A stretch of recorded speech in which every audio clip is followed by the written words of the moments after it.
இன்றைக்கு நாம் கேட்க போகிற செய்தியினுடைய தலைப்பு காரியம் மாறுதலாய் முடியும் என்ற தலைப்பில் கர்த்தருடைய வார்த்தையை நாம் கேட்க போகிறோம்.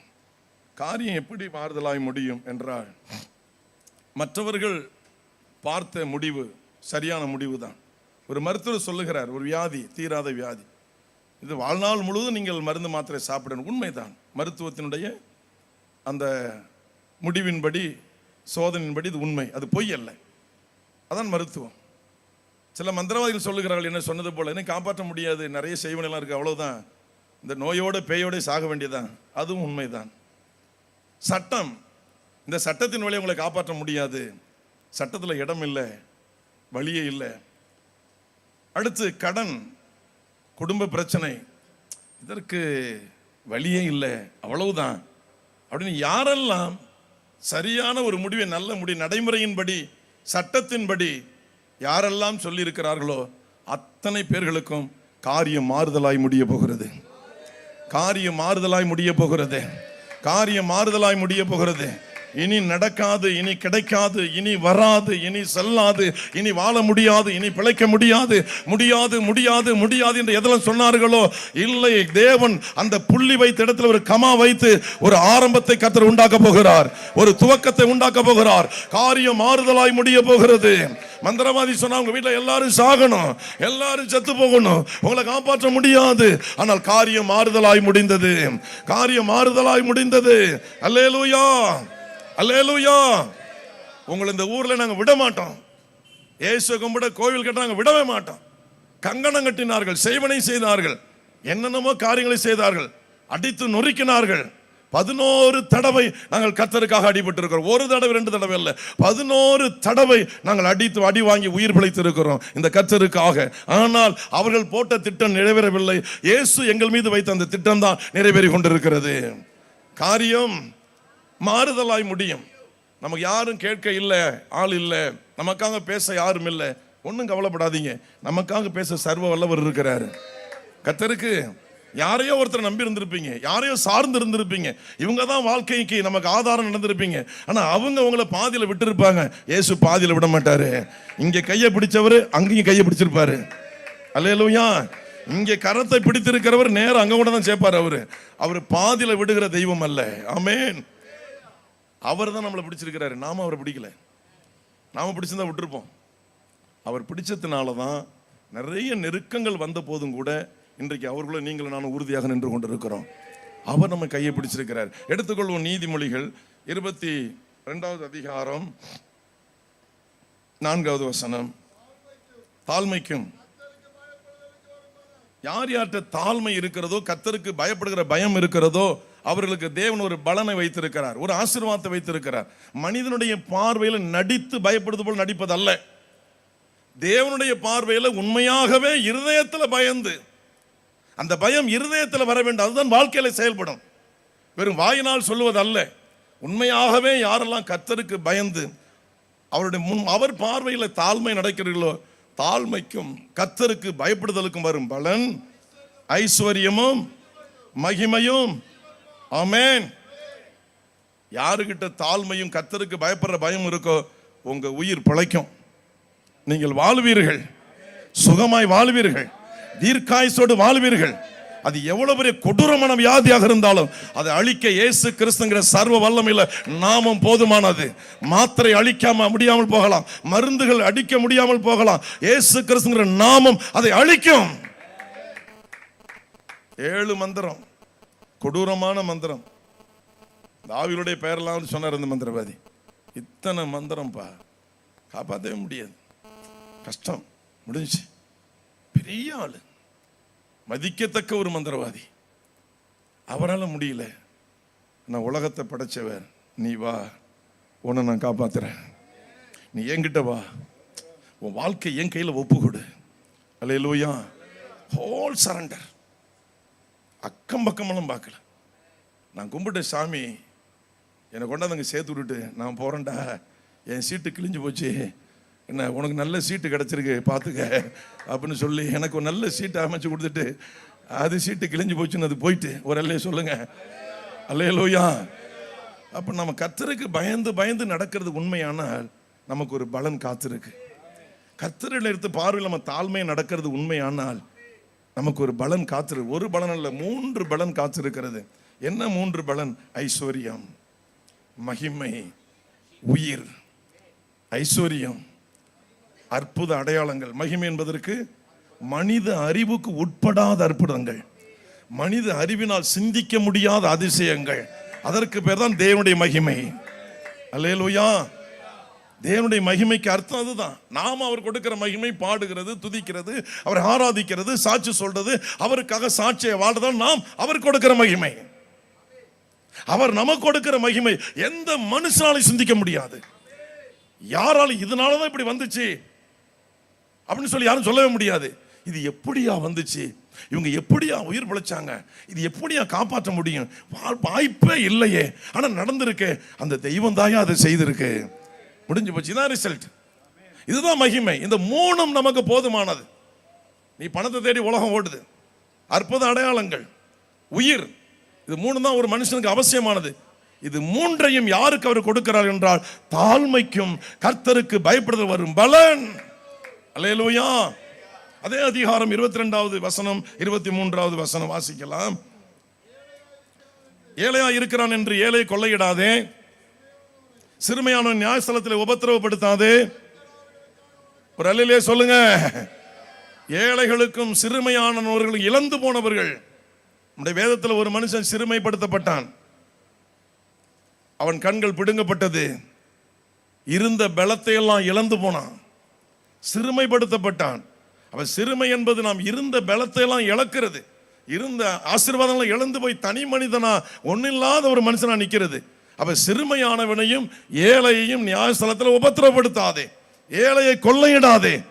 அவருடைய மீட்பர் வல்லவர், அவர்களுக்காக வழக்காடுவார். இவர்களுக்காக கேட்க யார் இருக்கிறா? இவங்களை நம்ம எப்படி வேணாலும் நடத்தலாம், எப்படி வேணாலும் உபத்திரவப்படுத்தலாம், அப்படி நினைக்காதே. அவருடைய மீட்பர் வல்லவர், அவருடைய மீட்பரை யாரும் ஜெயிக்க முடியாது. அவர் ஒருவரே ஜெயிக்கிறவர். அவருடைய மீட்பர் குரல் கொடுப்பார். ஆமென். கர்த்தருக்கு ஸ்தோத்திரம் உண்டாவதாக. நீங்கள் பிரசங்கி 5வது அதிகாரம் 8வது வசனம் வாசிக்கிற பொழுது அங்கே ஒரு தேசத்தில் ஏழைகள் ஒடுக்கப்படுகிறதையும் நியாயமும் நீதியும் புரட்டப்படுது. இந்தியாவில் இது நடக்குது, பல தேசங்கள் இது நடக்குது. ஏழை எளியவர்கள், சிறுமையானவர்கள், சிறுபான்மை என்று சொல்லக்கூடிய மக்கள் ஒடுக்கப்படுகிறார்கள், தாக்கப்படுகிறார்கள், பாதிப்படைகிறார்கள். மீட்பர் பொறுத்திருப்பாரோ? மீட்பர் வேடிக்கை பார்ப்பாரோ? அவர் அமைதியாக விலகி போவாரோ? இல்லை, அவர் இறங்கி வரப்போகிறார். அவர் ஒரு பதிலை செய்ய போகிறார். ஏழைகளுக்கு மீட்பர் வல்லவர், ஏழைகளை காக்கிற தேவன் வல்லமையுள்ளவர். அவர் வானத்தையும் பூமியையும் படைத்தவர். மற்றவன் உபத்திரவப்படுத்த அவர் வேடிக்கை பார்க்கிறவர் அல்ல, அவர் நியாய தீர்ப்பை வழங்குகிறவர். அவர் பாவிகளின் மேல் சினங்கொள்ளுகிற தேவன், தம்முடைய பட்டயத்தை கருக்காக்குகிற தேவன்.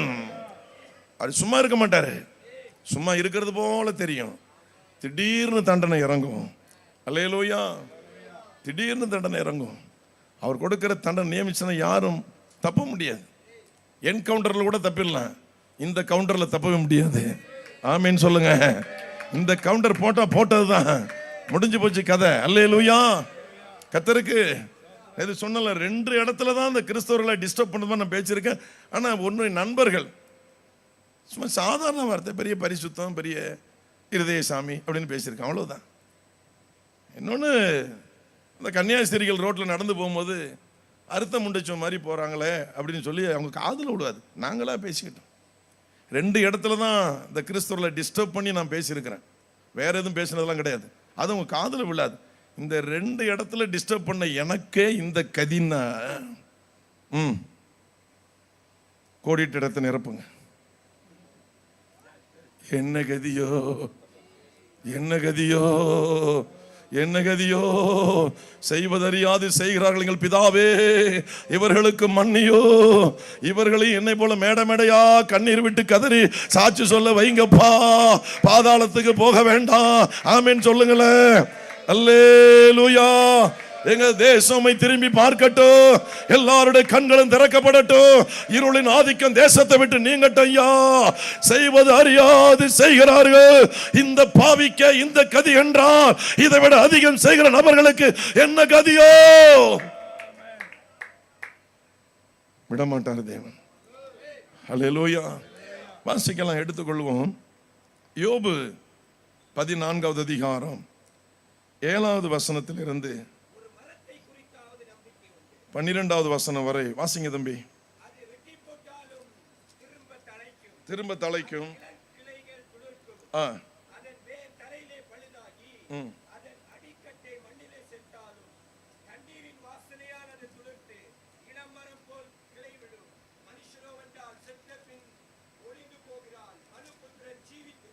அவர் சொல்றாரு, யோபு, ஒரு மரமானது வெட்டப்பட்ட பின்பு அது அடிமரம் பட்டு போனாலும் தண்ணீரின் வாசனைப்பட்டு மறுபடியும் துளிர் விடும்.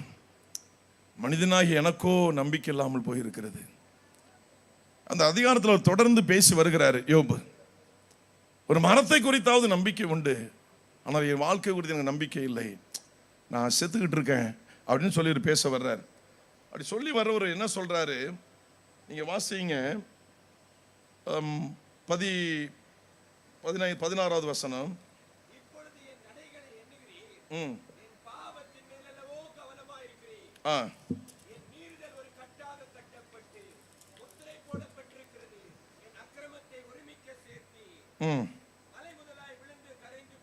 பதிமூன்றாவது வசனம்.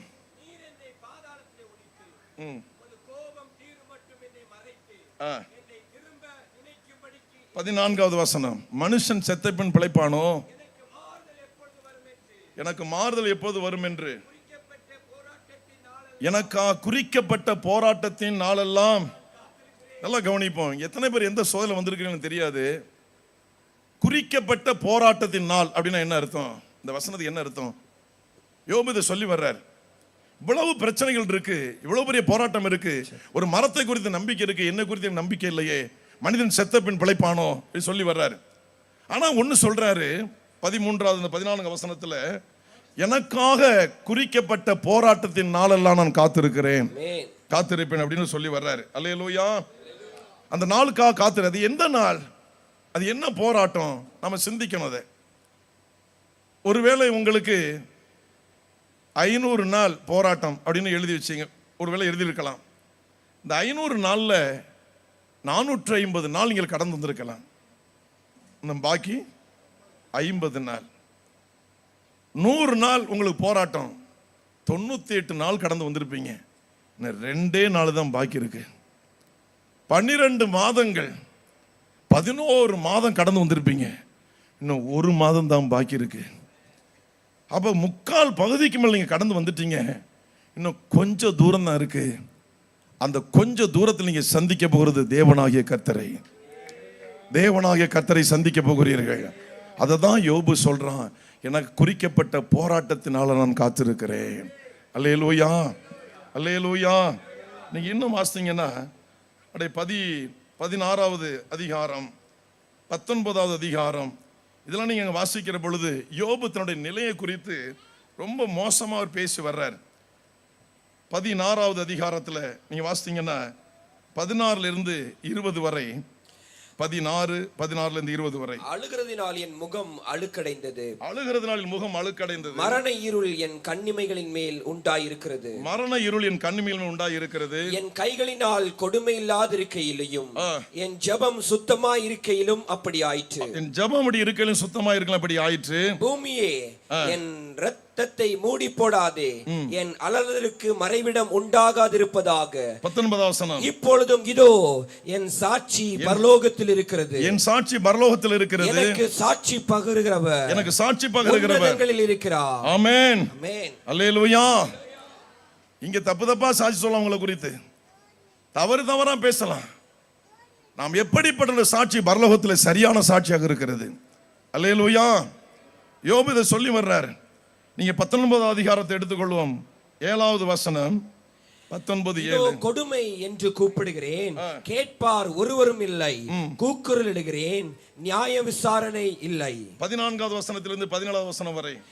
என் பந்து ஜனங்கள் விலகி போனார்கள், என் சிநேகிதர் என்னை மறந்து விட்டார்கள், என் வீட்டு ஜனங்களும் என் வேலைக்காரிகளும் எல்லாரும் என்னை விட்டு போயிட்டாங்க, அந்நியனாக எண்ணுகிறார்கள். கடைசியாக 25வது வசனம் 19வது அதிகாரம். என் மீட்பர் உயிரோடு இருக்கிறார். அல்லேலூயா சொல்லுங்க, அல்லேலூயா, அல்லேலூயா சொல்லுங்க. அல்லேலூயா. இந்த அதிகாரங்களை வீட்டில் போய் படிச்சு பாருங்க.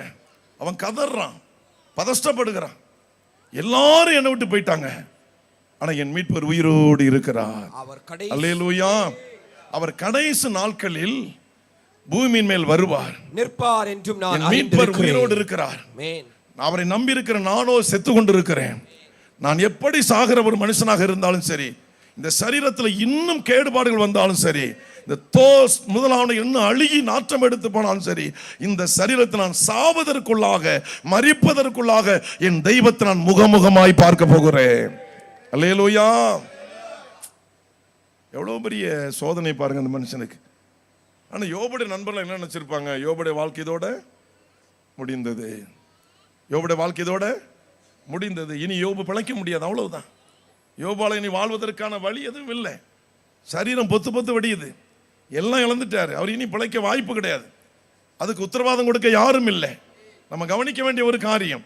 ஆனால் யோபுக்குள் ஒரு நம்பிக்கை இருந்தது, இந்த சரீரம் இன்னும் கேடுகட்ட நிலைக்கு போனாலும் சரி, என் கண்ணால என்னை உண்டாக்கினவரை நான் பார்ப்பேன். அல்லேலூயா. கர்த்தருக்கு ஸ்தோத்திரம் உண்டாவதாக. வேதம் சொல்லுகிறது 140 ஆண்டுகள் அதன் பிறகு யோபு வாழ்ந்தார் என்று வேதம் சொல்லுகிறது. அல்லேலூயா. எழுந்து போன எல்லாவற்றையும் 2 மடங்கு பெற்றார் என்று வேதம் சொல்லுகிறது. என் மீட்பரை பார்ப்பேன் என்று சொன்ன அந்த மனுஷன் 42வது அதிகாரம் யோபு 5வது வசனத்தில் அவன் சொல்லுகிறான், நான் உம்மை குறித்து என் செவிகளால் கேள்விப்பட்டேன், இப்பொழுது என் கண்கள் உம்மை காண்கிறது. அல்லேலூயா. யார் யார் பிரச்சனையின் உச்சகட்டத்தில் இருக்கிறீர்களோ அவர்கள் தெய்வத்தை பார்க்க போகிறீர்கள், இயேசுவை பார்க்க போகிறீர்கள், முகமாய் தரிசிக்க போகிறீர்கள். உடைய கண் முன்னாலே வரப்போகிறார். யோபுக்கு இருந்த நம்பிக்கை நமக்கு வரட்டும் இன்றைக்கு. அல்லேலூயா, அல்லேலூயா. என் குறிக்கப்பட்ட போராட்டத்தின் நாட்கள் நான் காத்திருக்கிறேன். கொஞ்சம் தான் இருக்கணும், நீ கடக்க வேண்டிய தூரம் கொஞ்சம். போராட்டம் உங்களுக்கு முடிய போகுது, உங்களுடைய காரியம் மாறுதலாய் முடிய போகிறது. உங்களுக்கு இது எப்படி இந்த நடக்க போன்னு சொல்லி எல்லாரும் கேள்விக்குறியா பார்த்துக்கிட்டு இருக்காங்க. நல்ல காரியம் உங்க வீட்டில் நடக்க போகிறது, நல்ல ஆசீர்வாதம் உங்க வீட்டுக்கு வரப்போகிறது, நல்ல குடும்பமாய் வாழ போகிறீர்கள், நல்ல சுகத்தோடு வாழ போகிறீர்கள். உங்க வீட்டுக்குள்ள நற்காரியங்கள் நடக்க போகுது. காரியம் மாறுதலாய் முடிந்தது, காரியம் மாறுதலாய் முடிந்தது. யோபு பிழைப்பான் என்று யோபுடைய நண்பர்களுக்கு நம்பிக்கை கிடையாது, அவன் சுற்றி இருந்த சுற்றத்தாருக்கு நம்பிக்கை கிடையாது. எல்லாரும் அவன்கிட்ட அகன்று போனார்கள். அல்லேலூயா. மீட்பர் அவனை விட்டு போகவில்லை. நமக்கு யாரால சோதனை வந்திருந்தாலும் சரி, அதை குறித்து நீங்க கவலைப்படாதீங்க. நீங்களும் நானும் பார்க்க வேண்டியது இயேசுவே. நீங்களும் நானும் நம்பிக்கையா இருக்க வேண்டியது இயேசுவின் மேல. படைக்கப்பட்டவங்களை நம்பாதீங்க, படைத்தவரை நம்புங்க. உருவாக்கப்பட்டவர்களை நம்பாதீங்க, உருவாக்கினவரை நம்புங்க. உயிர் கொடுக்கிறவரை நம்புங்க, உயிர் பெற்றவங்களை நம்பாதீங்க. அல்லேலூயா. அவர் மேல நம்பிக்கை வைங்க.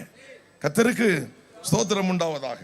3வதாக நாம் வாசிக்கலாம் நியாயாதிபதிகளின் புஸ்தகம் 16வது அதிகாரம். சிம்சோனுக்கு 3 தடவை எச்சரிக்கை வருகிறது. இதோ பெலிஸ்தர் உண்மையில் வந்து விட்டார்கள். சொல்றவ யாருன்னு சிம்சோனுக்கு தெரியும். அவ கெட்டவ தான், ஆனா உண்மையை சொன்ன. யார் உண்மையில் வந்துட்டா? பெலிஸ்தர் வந்துட்டா. பெலிஸ்தர் யாரு? இவனுக்கு சிம்ம சொப்பனம், இவனுக்கு அவனுக்கு ஆகாது. இவனுடைய எதிராளி தானே சொல்ற. அவ கெட்டவ தான். சொல்றது யாரு? உன்னுடைய எதிராளி. இவன் எச்சரிக்கை இருந்திருக்கணும்ல. 3 தடவை சொன்ன. 4வது தடவை ஆத்துமாவை, அவன் ஆத்துமா சாகத்தக்கதாக அவ ரொம்ப அன்பான வார்த்தை பேசின. பாய ஏமாந்து உண்மையை சொல்லிட்டான். சிறைக்கப்பட்டாச்சு, 7 ஜடைகளும் சிறைக்கப்பட்டாச்சு. தேவன் கொடுத்த எல்லா பலத்தையும் அவன் இழந்து போனான். இழந்து போன உடனே சொல்ற, இதோ பெலிஸ்தர் இழந்து விட்டார்கள். அவ மோசமானவ தான். 4வது தடவையும் அவ உண்மையை தான் சொன்னான். முன்போல உதறி தள்ளிட்டு எழுந்துச்சான். உடனே அவனுடைய கண்களை பிடுங்கினார்கள். கையை வெட்டினா காலை வெட்டினா பரவாயில்ல, கண்களை பிடுங்கினார்கள். எந்த கண்கள் தெய்வத்தை கண்டதோ, எந்த கண்கள் தேவனோடு உடன்படிக்கை பண்ணப்பட்டிருந்ததோ, எந்த கண்கள் விலகி போனதோ, அந்த கண்கள், தரிசன பார்வை அடைந்த கண்கள் பிடுங்கப்பட்டது. இந்த கண்கள் பிடுங்கப்பட்ட உடனே அவனை வெண்கல சங்கிலால் கட்டி கொண்டு போயிட்டாங்க. தேவனுடைய மனுஷன், வேதத்தை அறிந்தவன் ஒரு வேடிக்கை பொருளாக மாறினான். அவங்களாம் சொல்றான், பெலிஸ்தர்கள் தங்களுடைய தேவன் அவனை எங்கள் கையில் ஒப்பு கொடுத்தார் என்று ஆரவரித்து போகிறார். கொண்டு கட்டினாங்க. இந்த பிரசந்தம் நிறைய கேட்டிருப்பீங்க. கரெக்டாக கடைசியாக சொல்ல வர்ற வார்த்தை, மறுபடியும் உனக்கு முடி முளைத்தது. அவன் சொன்னான், தேவனே மறுபடியும் என்னை பலப்படுத்தும், என்னை மறுபடியும் பலப்படுத்தும். நல்ல வார்த்தை. தேவன் பலப்படுத்தினார். கிட்டத்தட்ட 3000 பேர்கள் கனம் பொருந்திய மனிதர்கள் அந்த மண்டபத்தில் கூடியிருக்கிறார். 2 தூண்கள் அதை தாங்கி நிற்கிறது. அந்த 2 தூண்களையும் அசைத்து உடைக்கக்கூடிய பலன் அவனுக்கு மறுபடியும் கிடைக்கிறது. அவன் சொன்ன ஒரு வார்த்தை, நான் மறுபடியும் பிழைத்து உமக்காக வாழ வேண்டும் என்று பேசியிருக்க வேண்டிய தேவ மனிதன், நான் அவர்களோடு என் ஜீவன் மடிந்து போக வேண்டும் என்று ஒரு மடையனை போல பேசிவிட்டான் சிம்சோன். முட்டாள்தனமாக மனம் பதறி பேசிவிட்டான்.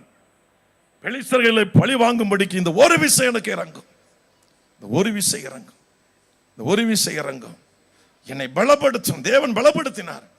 நீ எவ்வளவு பெரிய பாவியாக இருந்தாலும் சரி, இந்த 2வது நாள் கூட்டத்தின் ராத்திரி வேளையிலே என்னை பலப்படுத்தும், என்னை மன்னியும் என்று சொன்னால் காரியம் மாறுதலாய் முடியும்.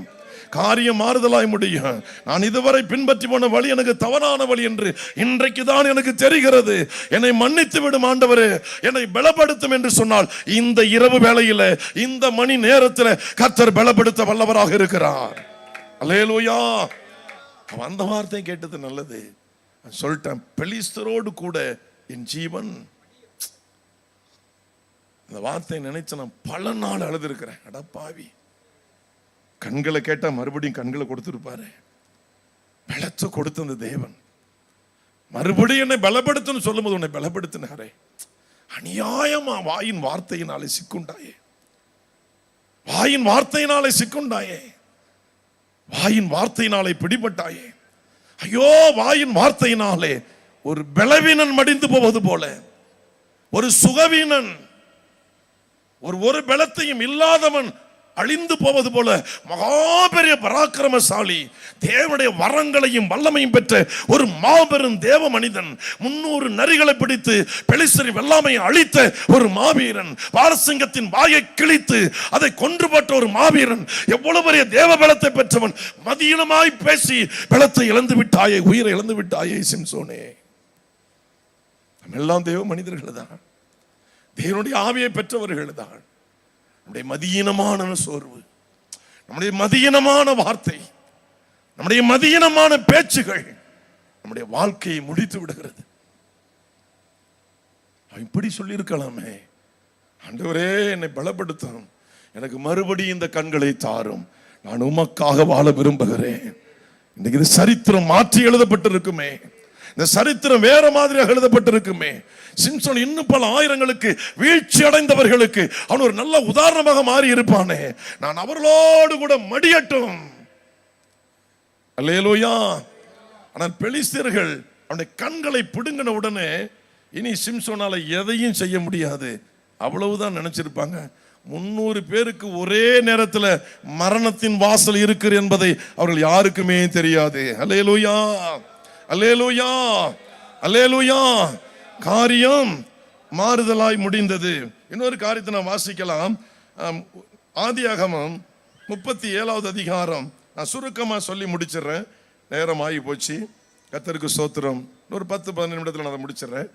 யோசேப்பு தன்னுடைய சொந்த சகோதரர்களால் விற்கப்படுகிறான். இவனை வித்தரலாம், குழியில தூக்கி போட்டுடலாம். அவனை தூக்கி போடுறாங்க. சொப்பனம் நடக்குதா? 37வது அதிகாரம் 20வது வசனத்துல, இவன் சொப்பனம் நிறைவேறதான்னு பார்ப்போம் அப்படின்னு சொல்லிட்டு தூக்கி போட்டாச்சு. அங்க வியாபாரிகள் வர்றாங்க, அவங்க கையிலையும் வித்தாச்சு, அவங்களையும் வாங்கிட்டு போயிட்டாங்க. போர்த்திபார் வீட்டுக்கு அங்க வேலைக்காரனா அங்கேயும் வாங்கிட்டு போயிட்டாங்க. ஆனா இவனை பிடிச்ச சனி விட்டுச்சா? சனின்னா தெரியுமா? கன்னியாகுமரி சனின்னா தெரியுமா தெரியாதா? சனி கண்டதே இல்லையா?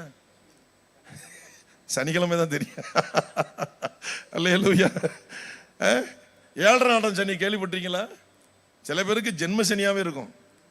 வாயை திறந்தாலே சனி தான் வருங்க. அல்லேலூயா.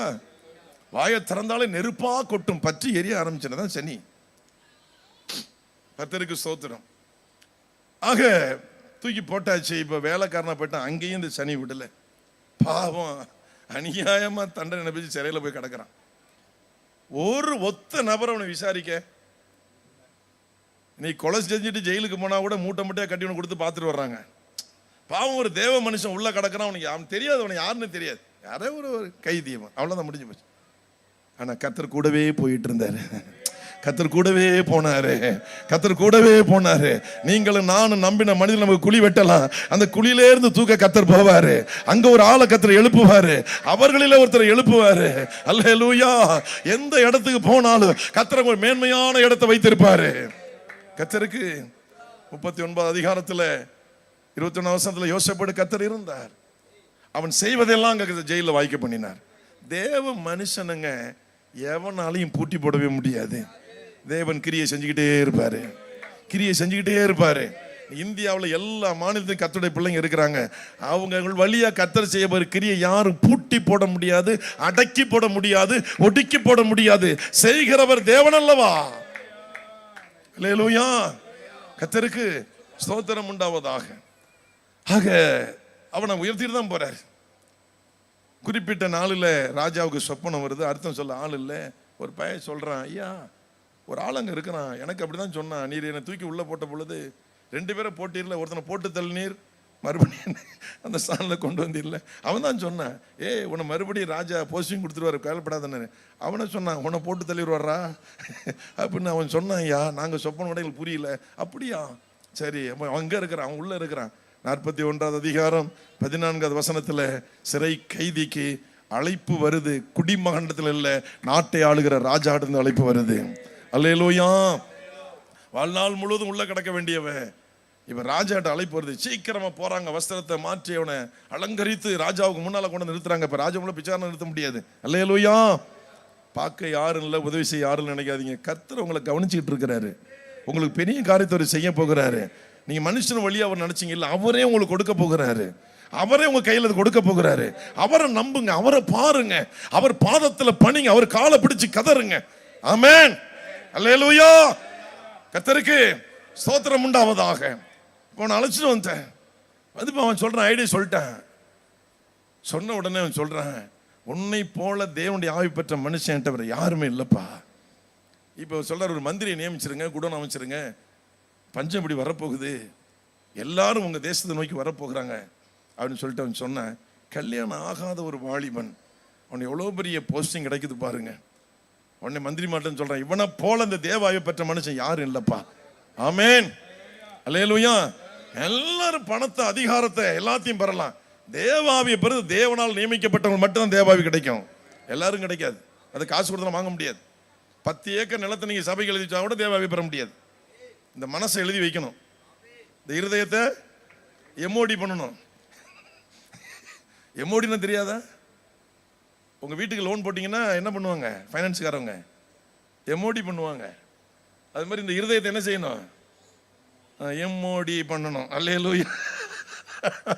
ஒரு அல்லேலூயா சொல்லுங்க, ஒரு அல்லேலூயா சொல்லுங்க. ஆமா, தம்பி சிரிக்கிற அர்த்தம் எனக்கு புரியுது. சில விஷயாலிகள்லாம் சிரிக்கிறீங்க, நீங்கெல்லாம் விஷயாளி, சரியான விஷயாளிங்க. அல்லேலூயா. என்ன மண்ணு இது? சாதாரண மண்ணா இது? இன்னைக்கு வாகனமெல்லாம் ஓடுதுன்னா, ஃப்ளைட்லாம் ஓடுது, இந்த ரப்பரில் தானே ஓடிட்டு இருக்கு. ஒரு அல்லேலூயா சொல்லுங்க. கர்த்தருக்கு ஸ்தோத்திரம் உண்டாவதாக. ஆக அந்த இதை மட்டும் எழுதி கொடுக்கணும் அவர்கிட்ட, இதை மட்டும் அவர் எழுதி கொடுக்கணும். என் மகனே, நான் அங்கதான் இருக்கணும். ஏன்னா அதான் கேடுள்ளது, அதான் திருக்குள்ளது, அது மோசமானது, பொல்லாதது அங்கதான் உருவாகுது, நல்லது அங்கதான் உருவாகுது. நான் அங்கதான் இருக்க ஆசைப்படுறேன், கொடுது எனக்கு, வேற யாரும் கொடுத்துடாத. அல்லேலூயா. கர்த்தருக்கு ஸ்தோத்திரம். வந்தாரு, தூக்கி மந்திரியா அமைச்சரை வச்சுட்டாரு. ஒரே நாள்ல போஸ்டிங், ஒரே நாள்ல ப்ரமோஷன். ஒரு அல்லே சொல்லுங்க.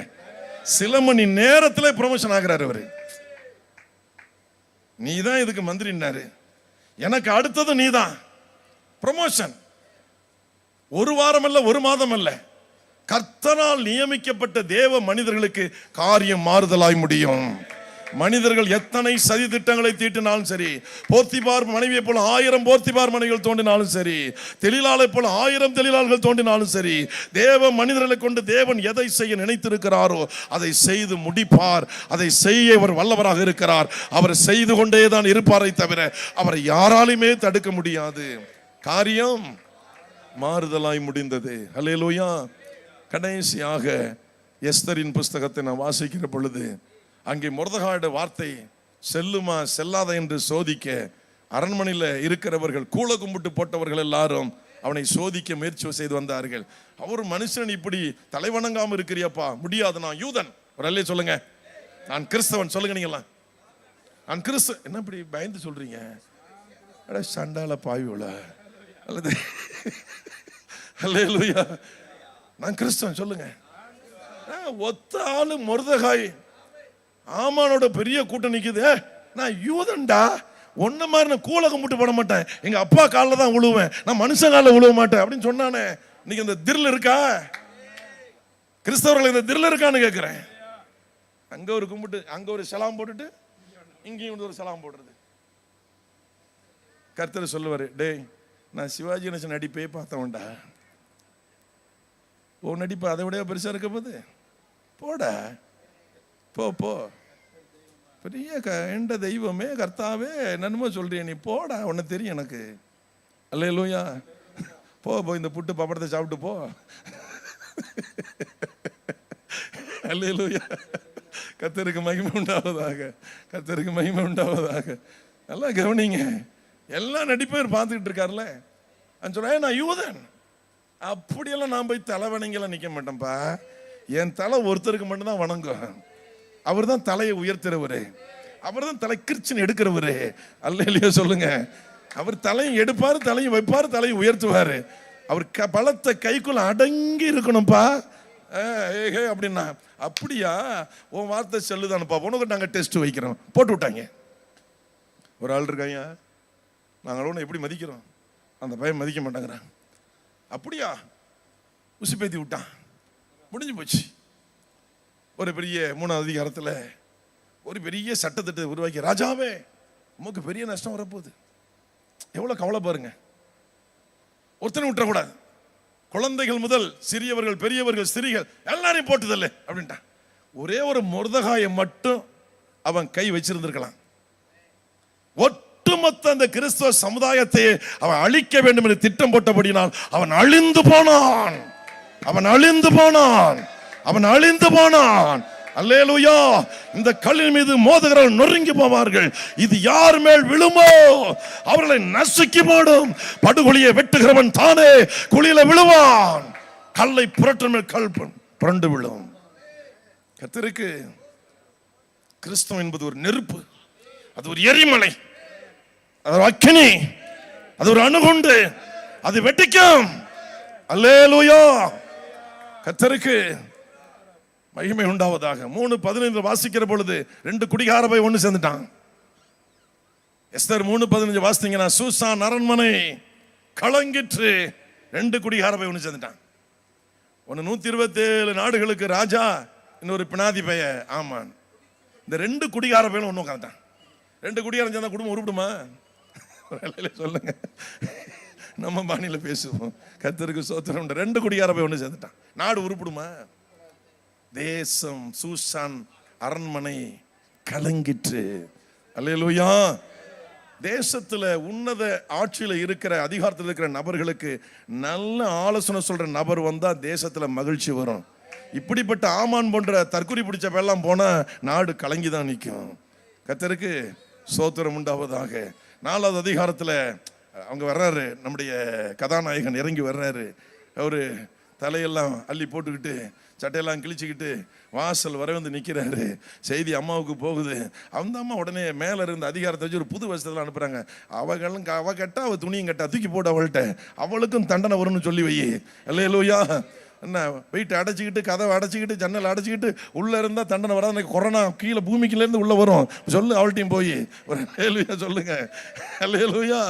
சாக்கடை குழி வழியாக வரும் உள்ள. ஆமென். ஆமாம், வாட்டர் பம்பு பைப் இருக்குல்ல, முனிசிபாலிட்டி வாட்டர் பம்பு, அந்த பைப்பு வழியாக கொரோனா உள்ள வரும் போய் சொல்லு அவள்கிட்ட.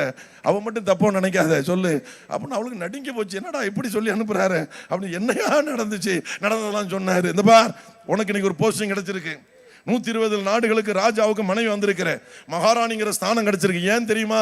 கிறிஸ்தவர்களுக்கு யூதர்களுக்கு இப்படி பாதிப்பு வரும் பொழுது நீ குரல் கொடுக்க வேண்டும் என்பதற்காக தேவன் உனக்கு ஒரு அப்பாயின்மெண்ட் கொடுத்து ஏற்கனவே வைத்திருக்கிறார். இந்த நேரத்தில் சும்மா இருந்தால் இவர்களுக்கு வேற ஒரு ரட்சிப்பு வரும். நீயும் நானும் செத்து போய் தொலைஞ்சிருவாண்டி.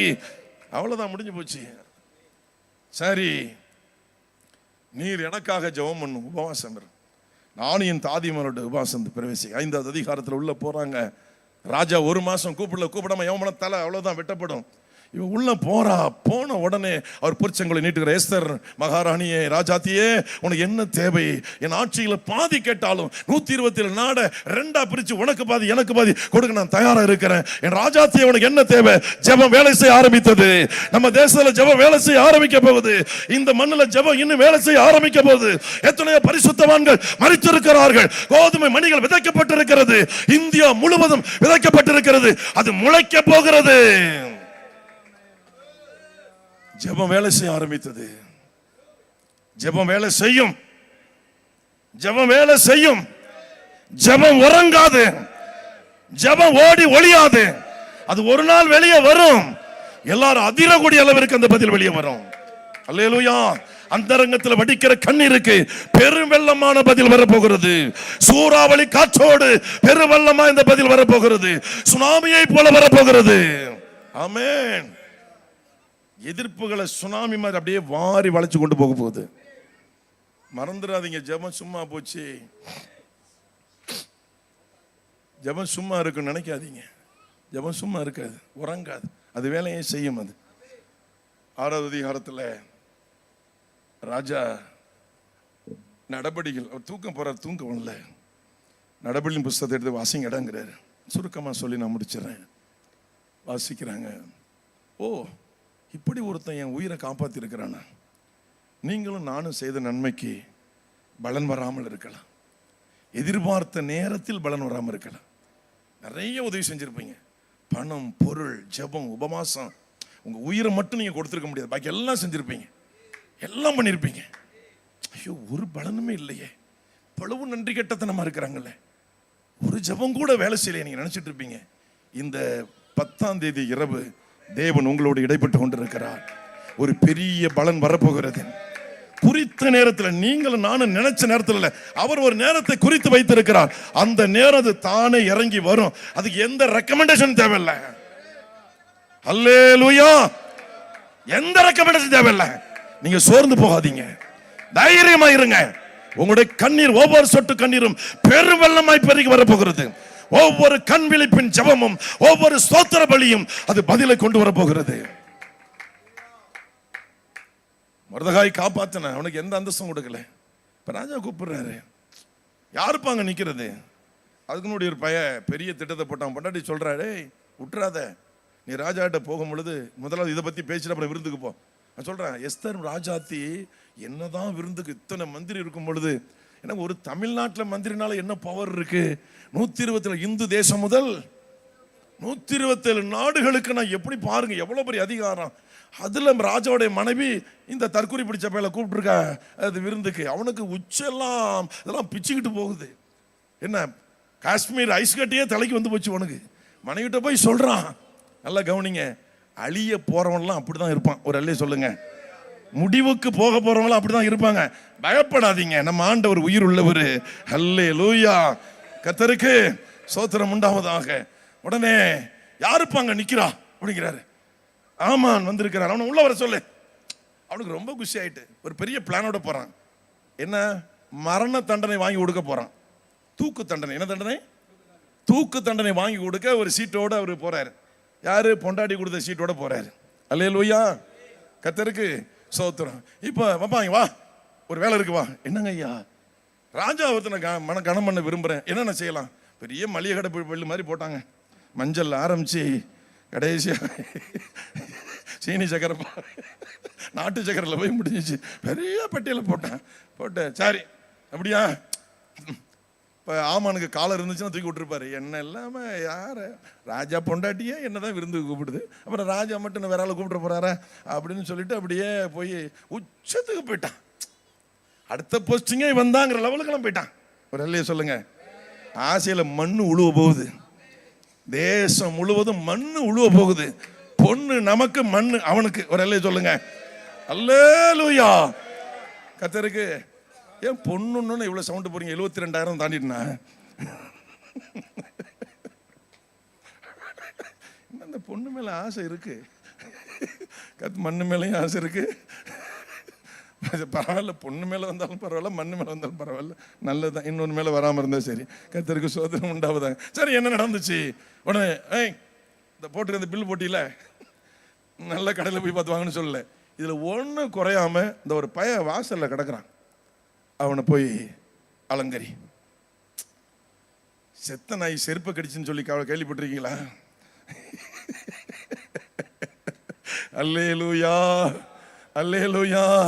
கிறிஸ்துவை உண்மையாகவே, யெகோவா தெய்வத்தை உண்மையாகவே இருதயத்தில் ஏற்றுக்கொண்ட நபர்களுக்கு, எந்த ஒரு தனி நபராக இருக்கட்டும், ஒரு ராஜ்யமாக இருக்கட்டும், தேசங்களாக இருக்கட்டும், அழிவை உண்டாக்க வருவார்களே, ஆனால் அழிந்து போவார்களே தவிர ஆசீர்வாதத்தை பெற முடியாது.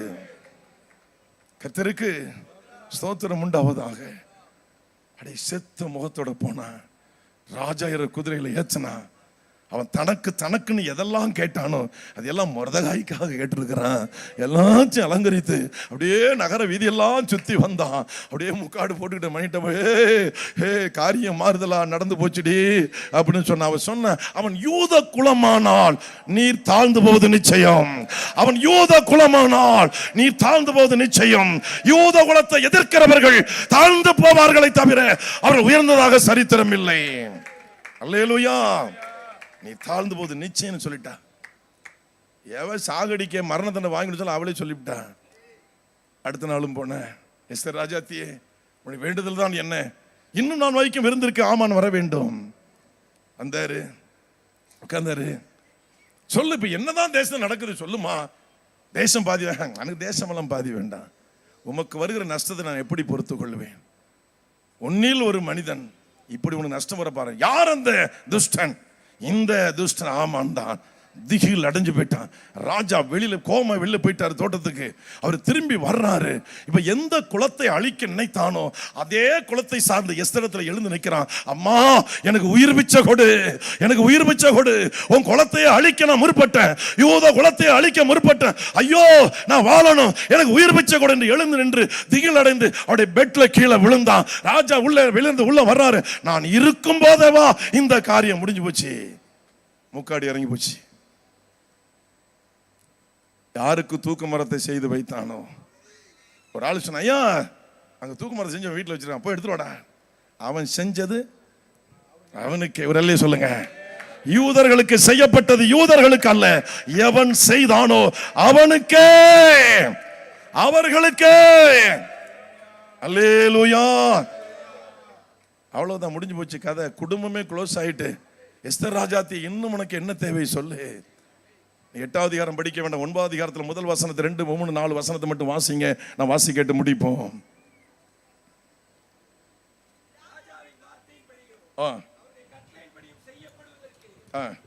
ஆதார் மாதம் என்கிற 12ஆம் மாதம் 13ஆம் தேதியிலே யூதரின் பகைஞர் அவர்களை மேற்கொள்ளலாம் என்று நம்பினார்களே, அந்நாளில் தானே யூதர் ஆனவர்கள் தங்கள் பகைஞரை மேற்கொள்ளும்படியான காரியம் மாறுதலாய் முடிந்தது. கரங்களை தட்டி ஆண்டவரை மகிமைப்படுத்துவோம்.